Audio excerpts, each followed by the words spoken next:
Хайырлы ирте, илнең төп телеканалында Татарстан яңалыклары, студияда Чулпан Әмири, безнең бүгенге чыгарылышта.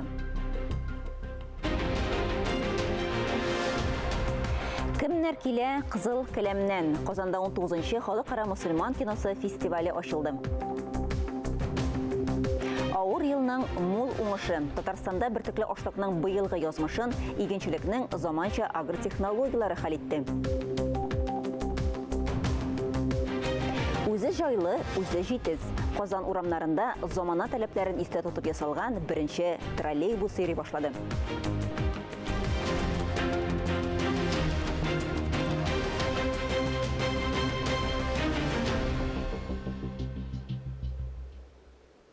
Безнең телеканал карамагына Новодаровка янындагы тигезсез сугыш кадрлары килеп ирешкән иде.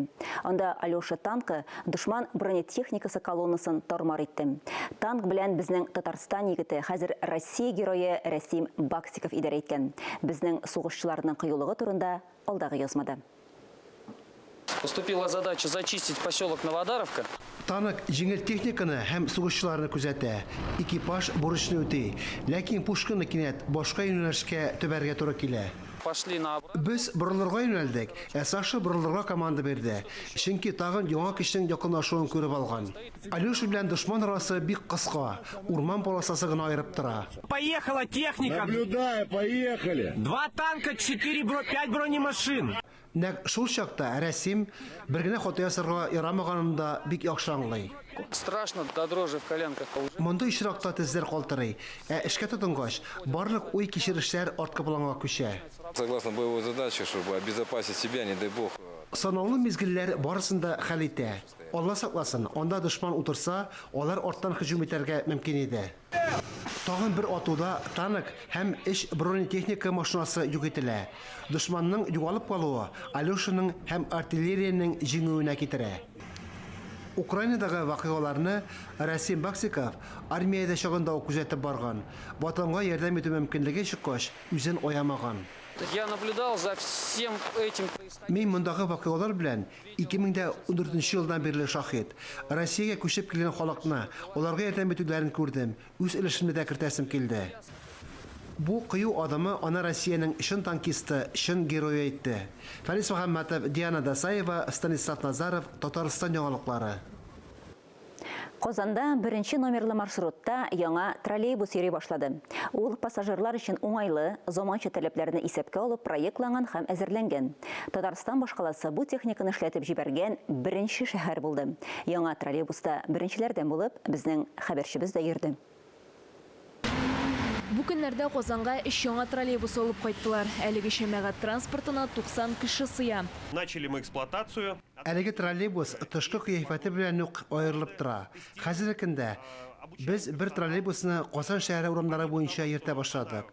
Йөртүчеләрне яңа троллейбус белән идарә итәргә өйрәтәбез. Белоруссиядә җитештерелгән яңа троллейбусның тәрәзәләре башкалар белән чагыштырсак, зуррак. Детальләр пластикадан һәм алюминийдан эшләнгән. Машина йөртүченең эш урыны уңайлы. Мультирольгә күп функцияле дисплей, ишекләр, мәгълүмат системасы һәм тукталыш тормозы урнаштырылган. Әгәр дә троллейбуста нәрсә булса да ватылса, автоном системасы транспортка тагын 2 километр юл үтәргә мөмкинлек бирә. Старых троллейбусов так я бы не смог проехать. Иске троллейбуста мин булай ук ярак китә алмас идем. Халык өчен дә бик уңайлы, җайлы ул. Салонда кәрәсле телефонны зарядкага да куеп була. Биредә һава суыткычы да урнаштырылган. Шоферның аерым үз кабинкасы бар. Кыш көне троллейбуста 4 һава җылыткычы эшләячәк. Будет тепло в троллейбусе, кондиционер, то есть летом не будет душно. Мөмкинлекләре чикле булганнар өчен барлык шартларда тудырылган. Биредә махсус тимә урнаштырылган. Ишекнең ачылганын, ябылганын кеше күреп кенә түгел, ишетә дә ала. Сентябрь азагына кадәр тагын 22 яңа троллейбус кайтырга тиеш. Киләчәктә 182 иске җәмәгать транспортын яңартырга ниятлиләр. Дина Нишмәдинова, Руслан Мөбәрәкшин, Ринат Сихибгәрәев, Татарстан яңалыклары. Бертөкле ашлыкның быелгы язмышын игенчелекнең заманча агротехнологиялары хәл итте. Министрлар кабинетында узган брифингта уракка йомгак ясалды һәм бу көннәрдә көзге чәчүнең барышы, шулай ук кукуруз, яшелчә җыюның ничек дәвам итүе турында да сөйләделәр. Барлык нечкәлекләр турында алдагы язмада. Бункер авырлыгыннан чыгып исәпләгәндә 3 миллион 662 тонна ашлык, уртача уңыш 1 гектардан 26 центнерга якын. Быел гомум республика күрсәткече шундый. Май салкыннарыннан һәм июнь корылыгыннан соң игенчеләр 2010 елның кабатлануыннан курыкты. Ул елны уңыш хәтта 1 миллион тоннадан да азрак чыккан иде. Уборканы бетереп, ашлыкны әзерләп, сортировать итеп, чистартып, барыбер саклауга салып куярга кирәк. Аның бәясен без әзрәк арттыр дип торабыз, но бүген нинди уровеньга арттыр дип әйтә алмыйбыз. Барыбер сентябрь, октябрь әзрәк көтәргә кирәк. Заманча агротехнологиялар сөрү катламын тирәнәйтү, җитәрлек күләмдә ашламалар кертү һәм яфрактан берничә тапкыр тукландыру коткарып кала. Беренче гектардан җыелган уңыш 30 центнер. Һәр район үзенчә тырыша булдырырга дип инде, яхшы дип булдырырга, технологиясын кертергә, но һәрберсенең үзенең кеше үзенең хәле бар. Да безнең бу яңа инвестор бар, керү хисабына технологиялар да үзгәрелде, бик күп инвестициялар да кертте, техника да кайтарылды. Иң авыр темаларның берсе ашлык сатып алу бәяләре. Хәзерге базарда узган елгы рекордлы уңыштан соң югары күчер запаслары калган. Бүген Татарстан амбарларында узган елгы шундый 600 мең тонна ашлык саклана.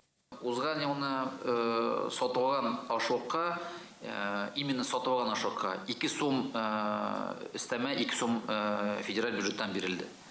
Ул безнең реализованный зерно октябрь-ноябрь, декабрь, январь, февраль, март, апрель да сатылган ашлыкларныкы. Узган елны бердә 3 миллиард акча бирелде, быелгы сатылган ашлыкның 718 миллион акча бирелде. Бу өстәмә 2 сум. Кырларда эшләр бүген дә дәвам итә. Районнар татлы тамыр казуга керештеләр. Урып җыюның гомуми мәйданы 50 мең гектардан артык. Әлегә уңыш 295 центнер. Марат Җаббаров 9 сентябрьдән көзге авыл хуҗалыгы ярминкәләре эшли башлаячагын искәртте. Казанда, Чаллыда һәм Яшелүзән районында 14 мәйданчык әзерләнгән. Бәяләр азык-төлек төренә карап, теркәлгән һәм уртача ваклап сату бәяләреннән түбәнрәк була дип ышандырды. Алия Галиуллина, Дмитрий Второв, Альберт Сафиуллин, Татарстан яңалыклары. Башкалабыз Казанда 19-нчы мөселман киносы фестивале ачылды. Галескар Камал театр каршындагы майданда Кызыл каләм буенча фестивальдә катнашучылар махсус чакырылган кунаклар үтте. Фестиваль ачылышыннан хәбәрчебез репортажы. Фильма Рудольф Нуриев, Руди. Казаныбыз уртасында Кызыл килемнән фестиваль катнашучылары, режиссерлар, актерлар һәм иҗат ияләре үтте. 19-нчы Казан халыкара мөселман киносы фестиваленең ачылыш тантанасы Галескар Камал исемендәге Татар дәүләт академия театрында булып үтте. Төрле илләрдән килгән 700 гариза арасыннан 52се финалга сайлап алынган. Без беренче тапкыр Татарстанда һәрбер район үзәгендә һәм шәһәрдә Казан белән бер рәттә безнең Татарстан кешеләре үтелгән ураклар шушы фильмнарны үз театрларында карый алалар. Шул вакытта әйтәбез инде менә 2нче ел дигәндә безнең Татарстаннан бермә-бер фильмнар арта, безнең инде 2нче елга 20нче кинофестиваль ул безнең өчен юбилей. Шуңа күрә без аның өстеннән эшне бүген башлап җибәрдек инде. Беренче тапкыр фестивальнең тарихында Кремль үзәгендә кайбер программалар үтәчәк. Мәсәлән, Татарстан кинематографиясының 100 еллыгына багышланган зур программа нәкъ менә шул Кремльдә була. Әлеге чарада үзләрен беренче тапкыр сынаучылар да бар. Быел төшерелгән Урындык дигән фильм. Урындык бу авыр тормыш хәлендә калган хатын-кыз турында. Талиялар шулай шалтыратып, Миләүшә апай сезнең турында фильм төшерәсез, без килә сезнең тормышыгыз бик катлаулы икән дип әйттеләр дә, менә шулай алар миңа чыгып әйткәч, мин инде 2 куллап ризалаштым. Фестивальдә катнашучыларны 13 номинация буенча бүләкләделәр. Оештыручылар 5 көн өчен тыгыз программа әзерләгән, мастер-класслар, иҗади күрешүләр, Кремль янындагы ачык һавада фильмнар күрсәтү көтелә. Миләүшә Гыйльфанова, Александр Решеткин, Татарстан яңалыклары.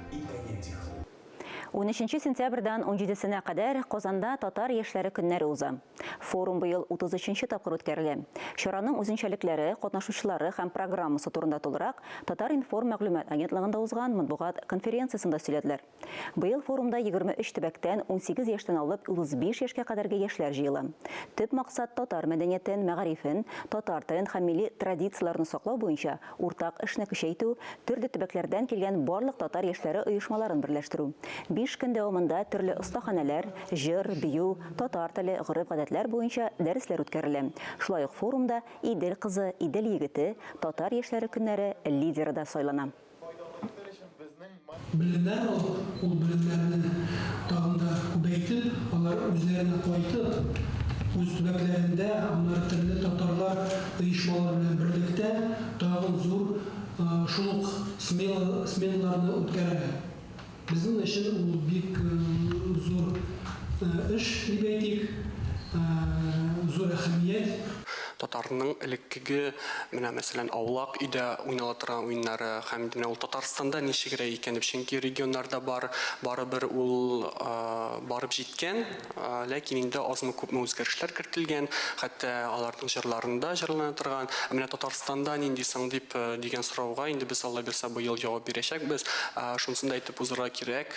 Быел бик күп безнең беренче тапкыр килә торган егет-кызларыбыз, ләкин менә шундый әйтик күп еллар йөрүчеләр дә алар быел да киләләр, ансы да сөендерә.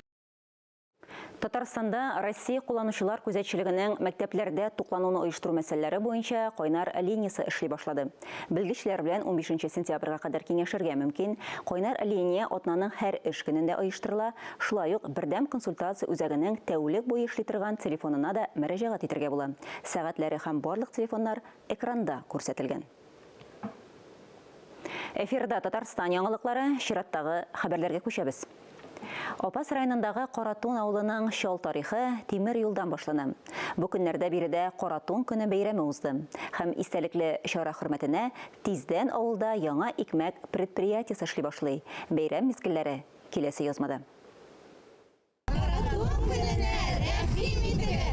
Каратун җирлегендә зур бәйрәм. Чарага килгән һәрбер кунакны ипи тоз белән каршы алалар. Бәйрәм милләт-ара дуслыкны, татулыкны чагылдыра. Каратунның тарихын чагылдырган театральләштерелгән тамаша җирлекнең 85 еллыгына багышланган.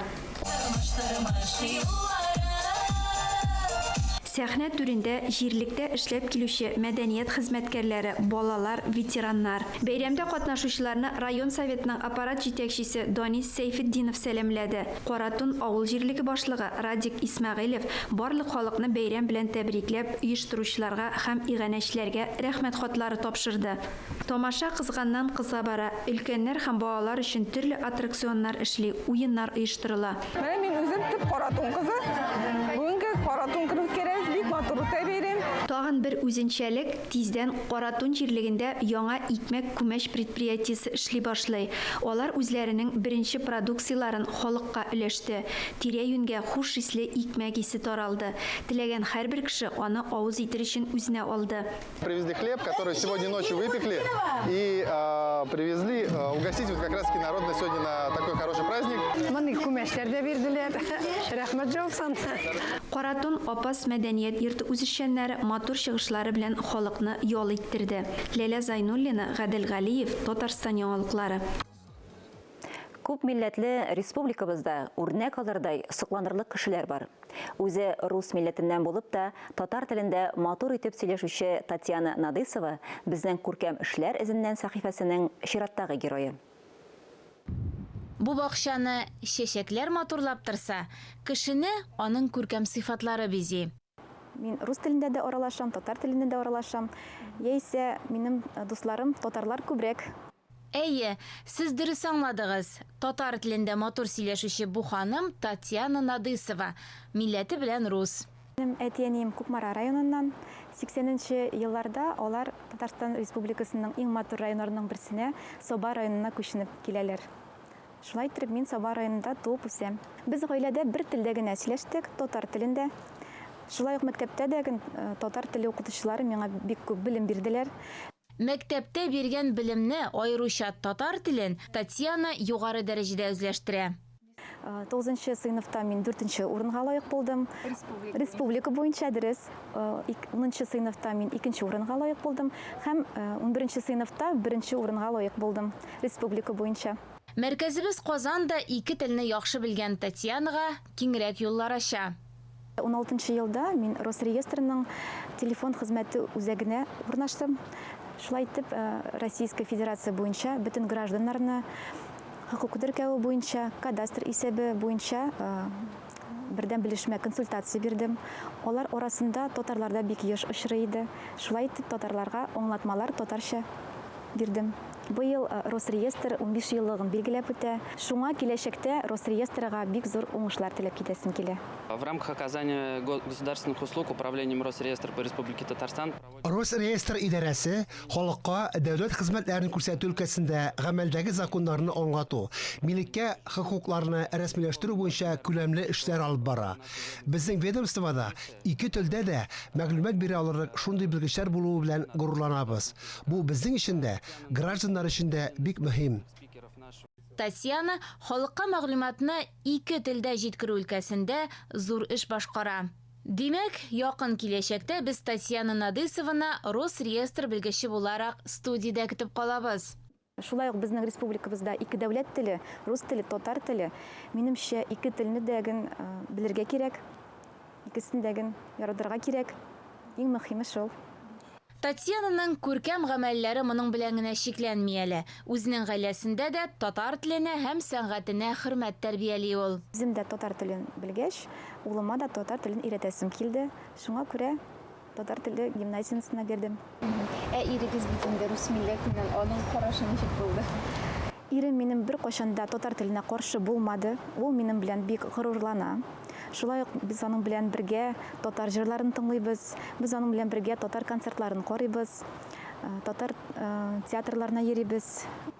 Әйдәле Окбай, өйрән син, орт аягың берлә тор. Аuma, аuma, туп-туры тор, тез утыр, яхшы утыр. Ни газаплыйсың булай син? Мин әле бик кечкенә. Мин туганга тик 2 айлап, булар я 3 кенә. Ох, юләр мапмай, тырыш яшьләй, зурайгач җайсыз ул. Картаеп каткач буыннар, эш белү уңайсыз ул. Ой, молодец улым, Әлфәрин. Балага үз туган телендә өйрәтергә авырсынган заманда рус кызы Татьяна безгә нинди матур үрнәк күрсәтә бит. Мин татар телен туган тел итеп хис итәм.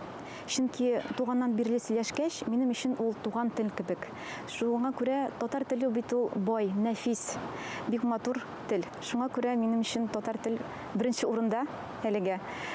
И туган тел, и матур тел, әткем энкемнең теле. Дөньяда күп нәрсә белдем, и туган тел аркылы. Ана сөте, бишек җырлары, әкиятләр аша җанга сеңгән туган тел без кулланган очракта гына сакланып калачак. Нинди бай, нәфис, һәңли икән бит ул татар телебез. Башкалар да кызыгырлык.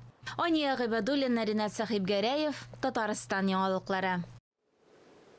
Татарстан Республикасы рәисе каршындагы татар телен һәм Татарстанда яшәүче халыкларның туган телләрен саклау, үстерү мәсьәләләре комиссиясе ярдәме белән Республика Язучылар берлеге игълан иткән татар телендәге әдәби әсәрләр бәйгесе азагына якынлашып килә.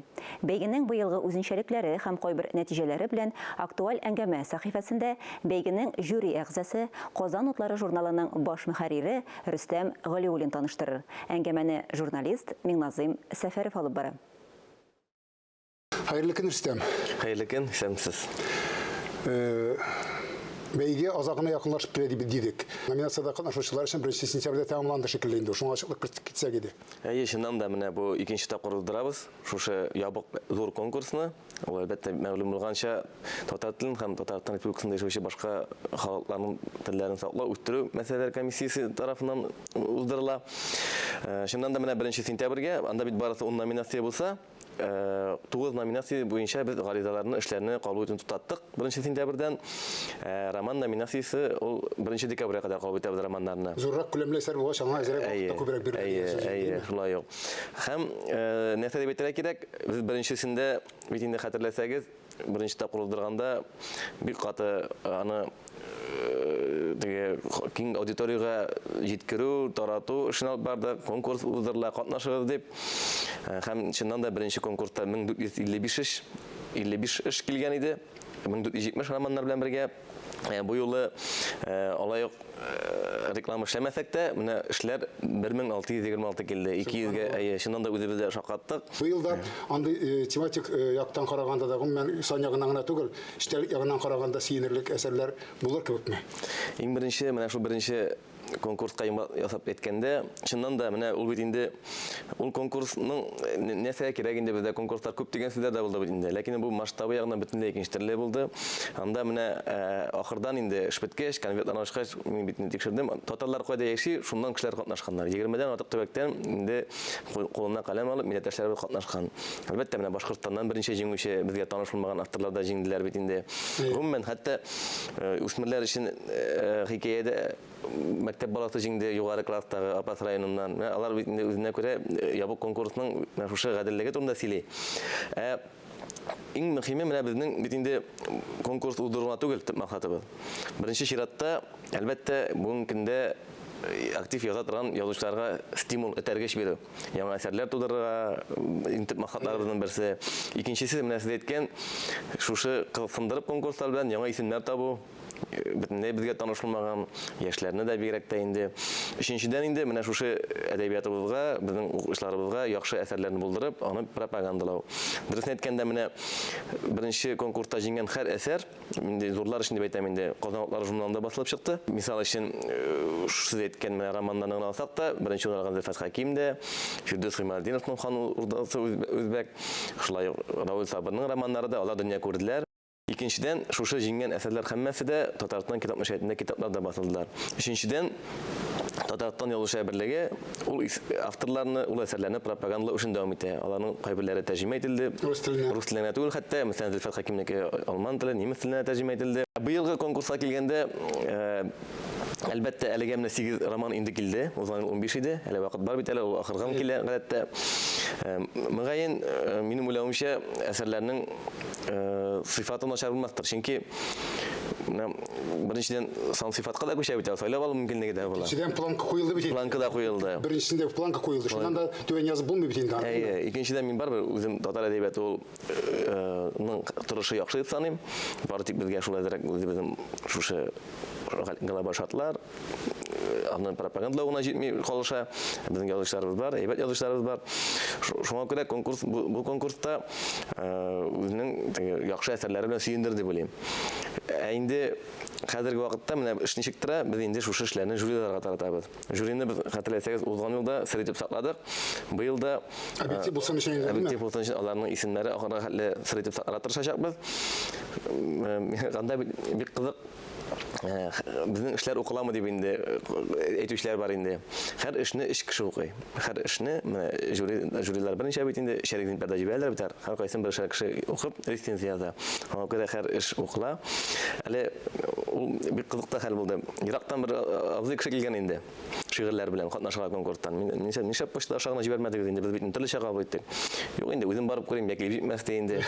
Тапшыру. Эшләр карамыйча шам. Хатын да җибәрде ди менә шигырьләрең әйбәт синең дип инде мин дә сөендем.